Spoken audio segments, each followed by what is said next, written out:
What's up, everybody? Jacob here, Miami Dolphins Syndicate. Donovan talked to you guys yesterday about Jonathan Taylor is now being given permission to seek a trade away from the Indianapolis Colts. And today, first from a report from Barry Jackson and then picked up by Fox Sports and Yahoo Sports, it looks like the Dolphins are the favorites to land the Indianapolis Colts running back at odds around plus 120. Teams like the Chicago Bears, Kansas City Chiefs, and a plethora of other teams I'm sure are going to be in it for Jonathan Taylor, as a still very young running back, was a rushing leader in his first year in the league. And I kind of want to talk about whether I think this is something that's going to happen / should happen. Donovan covered it a little bit yesterday, so I'm going to give my thoughts on that today. So first, about whether it should happen. All offseason, I've been very vocal on I think the Dolphins should do whatever they can to, first and foremost, put as much talent on the field regardless of position, but especially in the running game, where it definitely seems like the team is weaker, especially when you look at around the division. You have the Patriots and the Jets, who just picked up additional running backs. You have the Buffalo Bills, who their running back situation isn't that strong, but they have Josh Allen, so they have the ability to run the ball. And then you have us, definitely the weakest of the teams in the division when it comes to the rushing game. Raheem Mostert, Jeff Wilson are guys I like. Savon Ahmed proved to be somebody who, you can pick up some big yards like he did against the Texans, had that big explosive play. But it definitely leaves you wanting more when you look at this running back group. And while the running back position has definitely lost some of its value, it's still very important to win games. And I think we can start to see maybe a little bit of a switch of tones when it comes to running backs, especially if some teams that are kind of known for being smart on offense, such as the Dolphins, pick up these running backs. Looking at what the 49ers did last year with Christian McCaffrey, if teams start to do this, if teams that have these smart offensive-minded head coaches start giving up money, giving up picks to go get these star running backs, I think we can very much start to see a tide switch with the running backs. So with the Dolphins, I would 100% go out and at the very least attempt to get Jonathan Taylor. I wouldn't, sell the farm for him. What's the asking price going to look like? Is it going to be a first-round pick? Is it going to be like a second and a sixth? Is it going to be a third and a player? I have no idea. That price itself, I'm not quite sure. And what I'd be willing to give up, I think a first-round pick would be the absolute most I'd be willing to give up, because there definitely is still needs on this team. We made a video last week that a lot of you guys were very split on, talking about Christian Wilkins, what we should do with that situation. We have players like Christian Wilkins that very soon are going to have to be signed. And to go out and bring another player in when there's so many players on the team that are trying to figure out what their next contract is going to be, it could be a little bit of a dicey situation, but it proves 100% that the Dolphins are all in going in for the Super Bowl this year. And that is something that, I guess as a fan, how could you ask for anything more? Like, I do hope for the best for these guys on the team, that they do eventually get paid, and, I like them, but as a fan, I just want as much talent on the field to give the Dolphins the best chance to win every single week and then push further towards that goal of winning the Super Bowl. Jonathan Taylor would come in and immediately be a massive impact on this offense. The offense towards the end of the last year sort of started to get figured out of what the Dolphins were trying to do, and the lack of a run game really meant that the other team's middle linebackers were able to push much further beyond the line of scrimmage and not really have to worry, because a 4 or 5 man front was really all it needed to stop the Miami Dolphins' inside rushing attack. Now, if you get a guy like Jonathan Taylor, even with the offensive line still being really bad, it forces opposing teams' defenses to play a little bit more honest to the run, which will then open up the pass game instead of trying to do it the other way around, which we did last year, where the passing game was opening the running game. It allows you so much versatility, and when you have so much talent spread around the field, other teams' defenses are just simply going to really struggle to defend everybody who's out there, all the talent that's out there. Jonathan Taylor, I have a hard time arguing against going out and getting him, except for when it comes for the price tag in terms of picks and whatnot, and then the eventual contract you'd have to give him as he's going into a contract season. Very talented player.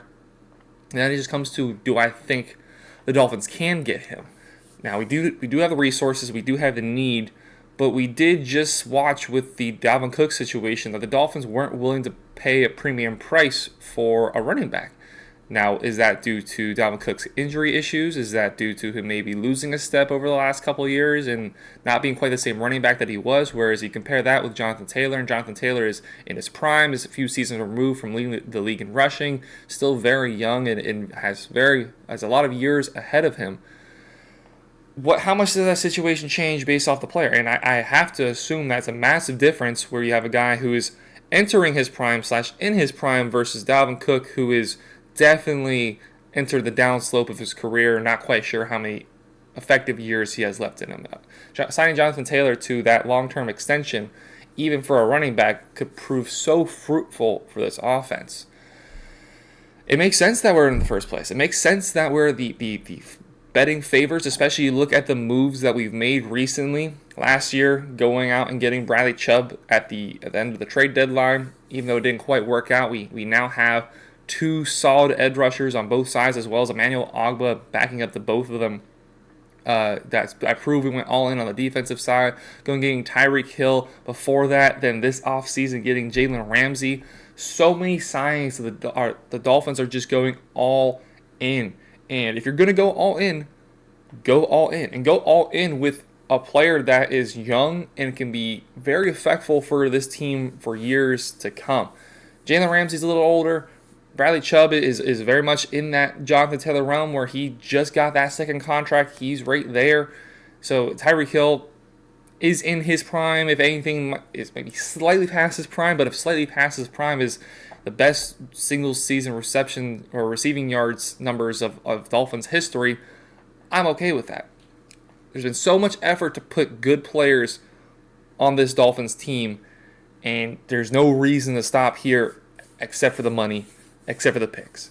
So while I am so much headstrong on let's go get this, let's go make this happen, there is still something to worry about when it comes to what's next. What happens next year? A lot of teams are saying, hey, next year is next year's problem, and the Dolphins, if they go out and get Jonathan Taylor, would be very much in that mold saying, hey, next year, can't control that, don't know what's going to happen. We just want to focus on winning right now. And as a fan, that's something I can sign up for. We've seen a lot of losing years. We've seen a lot of just pathetic performances on the field. I have yet to see with my own eyes the Dolphins win a playoff game. I can live with going all in. I can live with them saying, I don't care what happens next 1, 2, 3 years. We'll figure that out when it comes to it. But for this year, while Tua is still on his rookie deal, while Waddle's still on his rookie deal, we're going to make it happen. We're going to just put all our eggs in and see what happens. I can get behind that. Is Jonathan Taylor going to happen? I still lean probably not. Again, based on how we handle Dalvin Cook, yes, like I already stated, it is something that is different in nature. When you look at the two backs, where they're at in their career, where they look at their ability-wise, definitely different situation. But I think Donovan is a little bit more optimistic that this deal is going to get done. I don't know if he said this in his video yesterday, but we were talking on the phone. He said he was 40% sure that the Dolphins were going to get Jonathan Taylor. I'm by no means that giddy. I'm still not even 100% sure that he's going to leave the Colts. Like, yeah, he's asked out. Now he's been given an opportunity to find a trade partner somewhere else. So it's definitely more likely than it was a week ago, but I'm still not 100% sold that he will be leaving the Colts. I think the Dolphins should be favorites, but there's 32 teams in this league, so that means there's 31 other suitors that potentially could be going in from it. I'd say before when I was talking about Dalvin Cook, it started off, I was 70% sure he was going to be a Dolphin, then moved to 60, and then it moved to 40, 30, and went down the line. With Jonathan Taylor, I'm going to start it on the opposite end, where I'm going to say I'd say I'm about 15 to 20% sure he's going to end up a Dolphin, which is nothing at all to write home about and be happy about. But I'd rather, based on how we got treated with Jonathan Taylor, with Dalvin Cook, I'd rather be here and push it this way than be so certain and then it not happen.